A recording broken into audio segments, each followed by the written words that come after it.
Chapter 2: A Stranger's Arrival. The road to Briar's Hollow was damp with the evening's mist, the dirt path slick from recent rains. A lone traveller strode through the mist, his cloak dark and speckled with mud from the journey. Roderic was no stranger to long roads and unfamiliar towns, but there was something about Briar's Hollow that set him on edge. His keen eyes caught the subtle signs: doors shut a little too early, hurried glances from those still outside, an unspoken wariness in the air. He adjusted his grip on the hilt of his sword, its familiar weight a comfort as he approached the heart of the town. The Gilded Acorn loomed ahead, golden light spilling from its windows onto the street. Roderic stepped forward, boots thudding against the worn wooden steps. He pushed open the door, and the scent of roasted meat and strong ale greeted him. A few heads turned at his entrance, eyes measuring him in that brief moment of silence before the tavern returned to its usual din. He was neither grand nor ragged, a traveling warrior, perhaps a mercenary, someone who had seen battles but bore no banners. The kind of man townsfolk eyed with caution, but whose coin was always welcome. He made his way toward the counter, where a barmaid with auburn curls and sharp, knowing eyes met him with an arched brow. "Looking for a drink, stranger?" she asked, her voice warm but edged with curiosity. "Aye. Ale, and something hot to eat," Roderic replied, sliding a silver coin onto the counter. She scooped it up with practiced ease, nodding toward an empty seat by the bar. "Got venison stew tonight. Best you'll find this side of the mountains." "Then I'll take a bowl," he said, settling in. As he did, he let his gaze wander, taking in the room's occupants. Farmers, merchants, and a few men who looked like they had seen a fight or two in their day. And in the farthest corner, a small figure wrapped in a green cloak, her sharp eyes watching the room like a hawk. The barmaid returned, setting down a bowl of steaming stew and a tankard of ale. "You don't look like the usual travellers we get," she remarked, leaning on the counter. "I'm not," Roderic admitted, taking a sip of his ale. "But I heard this town has its share of troubles." Her expression flickered, but she only shrugged. "Depends on who you ask. Some say wolves, some say bandits. Others say stranger things." Roderic took a bite of his stew, nodding thoughtfully. "And what do you say?" The barmaid hesitated before leaning in slightly. "I say you keep your wits about you, stranger. This town's seen its share of shadows." He gave her a small, knowing smile. "I'll keep that in mind." The conversation ended there, but Roderic knew well enough trouble had its way of finding those who listened. And in Briar's Hollow, it was already waiting. Chapter 3: The Shadow's Entrance. The wind had picked up as dusk fell over Briar's Hollow, rustling through the trees and sweeping the last remnants of sunlight from the village streets. A figure darted through the alleys with the speed and grace of a shadow. Her dark cloak blended with the evening's gloom, and her nimble fingers were quick to swipe anything of interest within reach. Shadowleaf was used to moving unnoticed, to slipping through cracks and gaps unnoticed, her eyes ever watchful for opportunities. Tonight, Briar's Hollow was no different from any other town she had passed through, and it wasn't long before she had made her way to the town centre. The Gilded Acorn beckoned, its lantern-lit windows offering a promise of warmth and food. Shadowleaf's stomach growled, but it wasn't just food she was after. As she entered the tavern, her eyes flickered over the room, assessing the people there with the practiced gaze of a thief. She was careful not to draw attention, moving with a quiet, liquid grace that seemed to make her part of the shadows themselves. The buzz of conversation filled the air, and for a moment, no one took much notice of her entrance.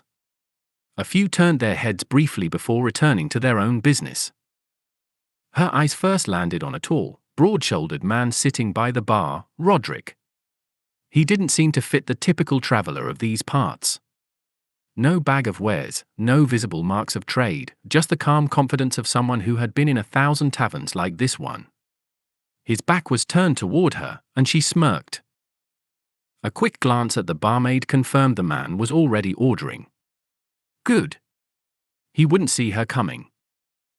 With a fluid motion, she weaved through the room, stepping between tables as easily as a breeze. Her attention never wavered from Roderic, though her hands were busy. A pouch of coins left carelessly hanging from a merchant's belt was suddenly gone, as was a loose ring from a farmer's finger. She didn't need much, just enough to stay sharp, to keep others guessing about what she could take. At the bar, she slipped behind the counter, watching the barmaid go to fetch something for another customer. Shadowleaf's eyes flicked down to the few coins left on the surface. No one had seen her yet. A quick swipe of her fingers, and she had one more coin in her pocket.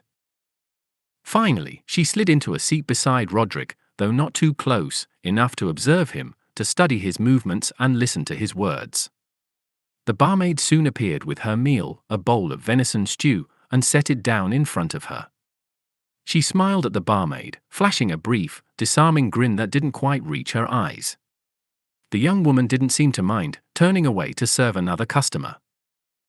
Shadowleaf took her time, savoring the stew, but her gaze never strayed far from Roderic. He wasn't the kind of man to attract too much attention, but that didn't mean he wasn't worth a closer look. There was something about him, a quiet confidence, a readiness in his posture that told her he wasn't just any traveler.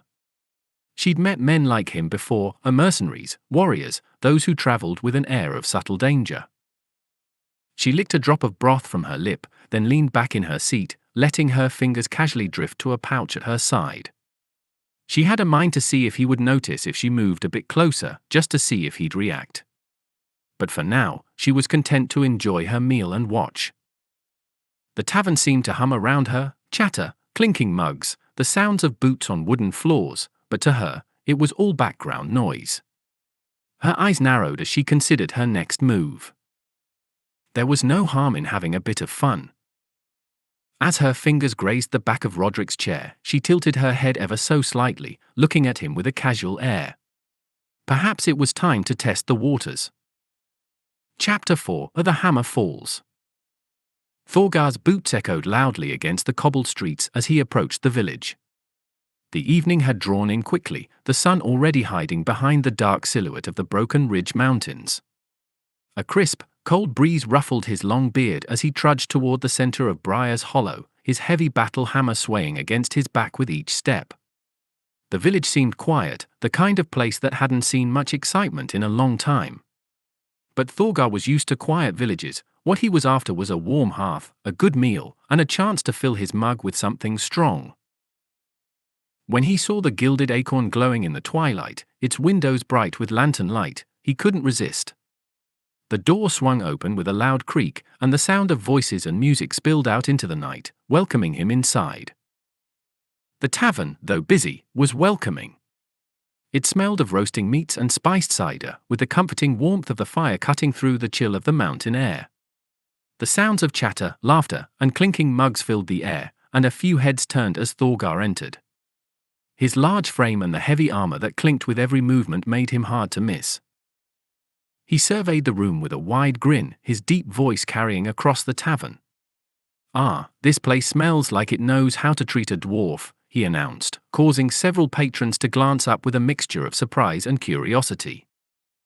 He scanned the room, looking for an empty seat, his eyes falling on the table where Roderic sat, an unfamiliar man who seemed content in his solitude. The woman next to him, cloaked in shadow, caught his attention as well, but Thorgar had no patience for shadows. He wanted company, noise, and a drink. "Ah, I see an empty chair," Thorgar boomed, striding toward the table without waiting for an invitation. With a loud thud, he plopped down in the vacant chair, causing the table to rock slightly. His hammer swung down beside him with a thud, and the sound of his metal-clad frame settling was enough to draw the attention of nearly every patron in the room. "What's a place like this without a dwarf to liven it up?" he laughed, his voice echoing through the tavern. Roderic looked up, startled at the sudden intrusion, but quickly recovering with a smirk. "I suppose you're not one for subtlety." Thorgar's grin widened. "Subtlety is for elves and city folk. A dwarf knows how to make an entrance." At the table, Shadowleaf, seated slightly away from Roderic, had been silently observing the pair. She hadn't expected such a raucous entrance. The dwarf was certainly bold, and she could tell from the moment he sat down that his presence was impossible to ignore. Her fingers, which had been subtly brushing the edge of a nearby purse, stilled as she watched him with mild amusement. She had been distracted enough by his noise to lose her earlier focus. Thorgar, however, was not interested in her thieving attempts, nor did he seem to care much for stealth. Instead, he turned back to Roderic with a loud slap on the table. "What's your name, friend? And what's your poison? I'll buy the first round." Roderic chuckled, his initial surprise now replaced by a good-natured curiosity. "Roderic," he said, raising his mug slightly, "and I'll have the usual. Something strong, please." Shadowleaf's lips curled in an almost imperceptible smirk. She could tell Roderic wasn't one to shy away from a little bit of a raucous scene, and that made him a little more interesting. She had been eyeing him as a potential target for a quiet, easy score. He didn't seem like the type to draw attention, but now, with Thorgar's interruption, the game had changed. Her focus shifted as she casually leaned back in her chair, letting the two men chat without drawing attention to herself.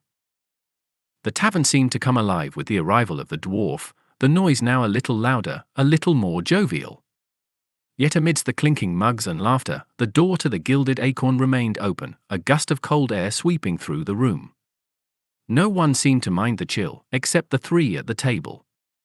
Thorgar, Roderic, and Shadowleaf were too absorbed in their conversation to notice the eerie quiet that followed the breeze, a silence that seemed out of place in the otherwise lively tavern. Elder Fenroot, seated in her usual corner, felt the cold air brush against her, though she did not flinch.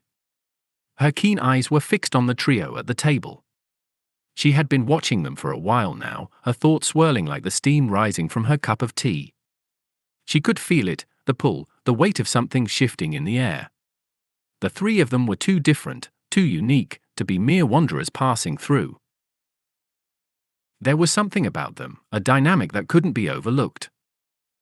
Thorgar's boisterous laughter, Roderic's calm and steady presence, and the quiet shadow of Shadowleaf all seemed to fit together somehow, as if fate had drawn them into the same place at the same time.